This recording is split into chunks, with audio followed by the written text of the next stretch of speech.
Queridos irmãos e irmãs, vamos celebrar esse final de semana o terceiro domingo do tempo comum, ano litúrgico B. A liturgia da palavra que nos é apresentada para reflexão é tirada do livro do profeta Jonas, capítulo 3, versículo de 1 a 5, depois versículo 10. O salmo é o Salmo 24. A segunda leitura é de 1 Coríntios, capítulo 7, versículos de 29 a 31. O evangelho é o evangelho de São Marcos, capítulo 1, versículo de 14 a 20. A proposta da liturgia de hoje, para que possamos fazer a reflexão, é aprendermos a dar o devido valor a cada coisa na nossa vida, a cada realidade na nossa vida. Porque muitas vezes nós damos valor àquilo que merece menos valor e damos pouco valor àquilo que precisa ser dado mais valor. Até pelo mundo que vivemos hoje, as pessoas invertem os valores das coisas, das realidades, né? Se formos refletir, temos que entender. Nós gostamos das coisas, amamos as pessoas e adoramos a Deus. E quantas vezes nós fazemos de maneira diferente?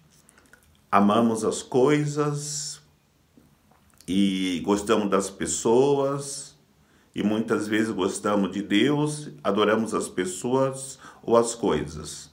Não, é saber dar a cada realidade o seu devido valor. Tudo é importante, as coisas que possuímos, as pessoas que são nossos próximos e também a Deus, mas cada um no seu lugar. Então, refletindo nesta realidade, com a liturgia da palavra que nos é apresentada, olhemos primeiro para a primeira leitura do profeta Jonas. O povo de Israel não gostava, ou até mesmo podemos dizer que odiava os ninivitas, como também os babilônicos.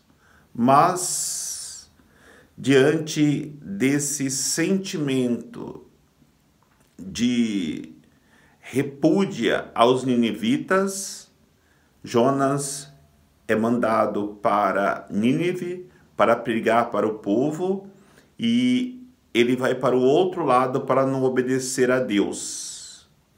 Deus manda ele para o Oriente, ele vai para o Ocidente, para a cidade de Tarsis.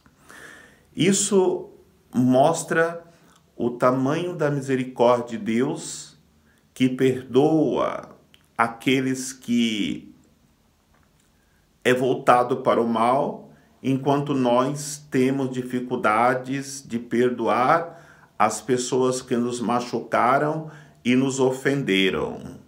Por isso, o sentimento de todo o israelita era que Deus castigasse mais o povo de Nínive do que os chamassem à conversão. E é o que Deus faz. Independente do sentimento de revolta, de mágoa, até de ódio do povo de Israel, ele chama Jonas para que Jonas pudesse ir anunciar àquele povo a experiência de mudança de vida, de conversão a Deus e também de renúncia do mal e do pecado. Então, não podemos deixar levar-se pelo ressentimento, pela mágoa.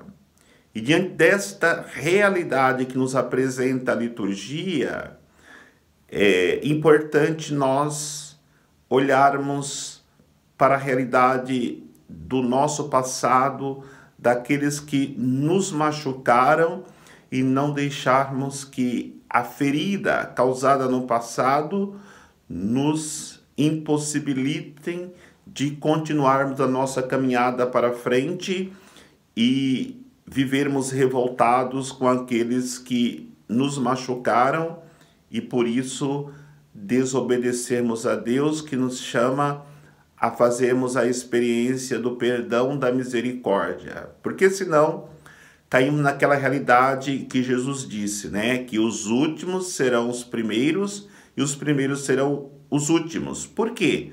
Porque aqueles que eram pecadores se converteram, enquanto que israelitas, na figura de Jonas, que eram os primeiros próximos de Deus, com coração endurecido, não quiseram perdoar aqueles que lhes ofenderam. Então, a primeira leitura fala do nosso sentimento, que o sentimento tem que ser sempre sentimento de perdão, de misericórdia para com os pecadores. A segunda leitura vai nos ensinar que valor devemos dar para as coisas do nosso dia a dia, da nossa vida terrena, nossa vida humana. Por isso, São Paulo vai dizer: aqueles que têm mulher, viva como não tivesse. Aqueles que compram, vivam como se não comprassem. Aqueles que possuem bens materiais, vivam como se não tivessem bens materiais. Aí que temos que entender o devido valor que devemos dar para as coisas. Não é que o casamento não seja importante. Não é que os nossos bens materiais não sejam importantes. Não é o que compramos não tem importância. Tudo tem a sua devida importância.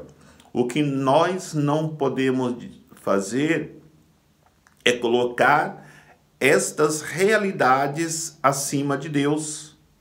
O casamento é uma bênção, a vida matrimonial é uma bênção, mas no momento que nós não colocamos Deus como centro da nossa família, como centro do nosso lar, nós estamos colocando a realidade deste mundo acima do projeto de Deus para uma vida matrimonial, para uma vida familiar. No momento que nós vivemos uma compulsividade para adquirir coisas, comprar coisas, não deixando, em vez dessas coisas, preencher o nosso coração, mas colocarmos Deus como aquele que pode preencher o nosso coração, quando nós vivemos voltados para os bens materiais, dando mais importância ao nosso carro, às nossas joias, a nossa casa, aquilo que nós possuímos materialmente, estamos dando um maior valor às coisas deste mundo que passam e deixando em segundo ou até terceiro ou quarto plano as coisas de Deus. Isso nós não podemos fazer, mas temos que aprender a dar o devido valor àquilo que nós possuímos e nós temos no dia de hoje. Então, da mesma forma que em Jonas nós aprendemos que os sentimentos das feridas passadas podem prejudicar a nossa caminhada para Deus, que deve receber o devido valor nas nossas vidas por aquilo que Ele é para nós, também os bens materiais é o tempo presente, que nós nos amarramos nestas coisas no presente, não deixando expectativas, esperanças para um futuro melhor e até mesmo um futuro da eternidade com Deus que nos espera. E no Evangelho nós encontramos também aquele convite para que nós possamos preparar o nosso céu. Ou seja, aqui a renúncia é de colocarmos tudo nas mãos de Deus. E Jesus explica por quê. Vai dizer que precisamos nos convertermos e acreditarmos no Evangelho, porque o tempo está próximo. Então, se na primeira leitura fala do sentimento que nos amarra no passado, e na segunda leitura fala do nosso apego presente às coisas materiais, o Evangelho fala para que nós possamos nos impulsionarmos para o futuro, e o futuro de qualquer ser humano, de qualquer cristão, é a eternidade com Deus.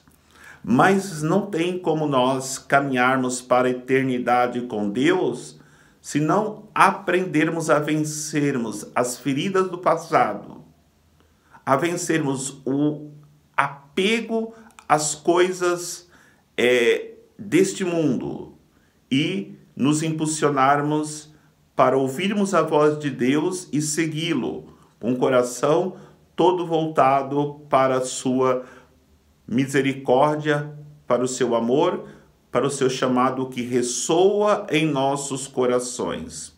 Por isso Deus passa na pessoa de Jesus e chama André, que está na sua profissão, que está no seu dia a dia, como também Simão Pedro, o seu irmão. Vai dizer o Evangelho que Jesus, ao passar, chama esses dois discípulos que estavam lançando as suas redes ao mar. Eles, ao ouvir o chamado de Cristo, abandona tudo e começa a seguir Jesus. E vai dizer o Evangelho que Jesus caminha mais um pouco. E quando encontra os irmãos Tiago e João também pescando com o seu pai, chama também eles para que eles pudessem segui-lo. É importante nós entendermos no Evangelho de hoje. Jesus chama para que possamos segui-lo todos os dias. Podemos perceber que quando Jesus passa para chamar os primeiros discípulos, eles estavam no dia de semana, trabalhando. E por isso são chamados também no trabalho para voltar os seus corações para Jesus, que os chama não somente aos domingos para ir à missa, mas também no trabalho, no dia a dia, para que se faça a sua santíssima vontade. Outra realidade que encontramos no Evangelho é que quando Jesus chama André e Simão, eles estão lançando as redes ao mar, enquanto que os irmãos Tiago e João estavam consertando as redes. Ou seja, quem está consertando a rede não está pescando, está resolvendo um problema, uma dificuldade. Então isso quer dizer que Jesus também chama aqueles que estão em dificuldades na vida, ou desempregado, ou com uma situação familiar que não está bem, ou com os problemas com os filhos, com os pais. Jesus chama a cada um, a todo momento, para que nós possamos segui-lo e impulsionarmos a nossa vida para frente, para o futuro. Como eu dizia, o nosso futuro é na eternidade com Deus. Então, aprendamos com a liturgia de hoje a não colocarmos a nossa confiança naquilo que é passageiro, naquilo que não pode dar para nós aquilo que nós mais desejamos, que é a eternidade com Deus. E que de fato o nosso futuro seja exatamente isso. A partir do momento que nós deixarmos Deus curar as nossas feridas de sofrimento que tivemos no passado, como os israelitas, no momento que nós coloquemos o justo valor, aquilo que é importante para nós neste mundo, mas não é o fim, e sim o meio, para alcançarmos o fim, que é as coisas importantes, materiais, físicas deste mundo, e que possamos, nesse propósito de encontrarmos-nos com a vida eterna, ao ouvirmos a voz de Jesus que ressoa aos nossos ouvidos, abandonar tudo para segui-lo e fazermos assim a sua santíssima vontade. A proposta de Jesus é que nos fará pescadores de homens. Então, qualquer profissão que nós exercemos, nós podemos fazer dela uma profissão que leve, através da nossa capacidade, pessoas a se encontrarem com Cristo e fazerem a experiência de salvação e salvação eterna. Que nesse domingo Deus nos abençoe, nos fortaleça, nos protegendo e nos guardando e nos chamando para a vida eterna na experiência que fazemos do Evangelho, no momento que nós ouvimos o apelo de Jesus que passa e nos chama todo dia. Que Deus nos abençoe, nos fortaleça, ilumine nosso coração. Em nome do Pai, do Filho e do Espírito Santo. Amém.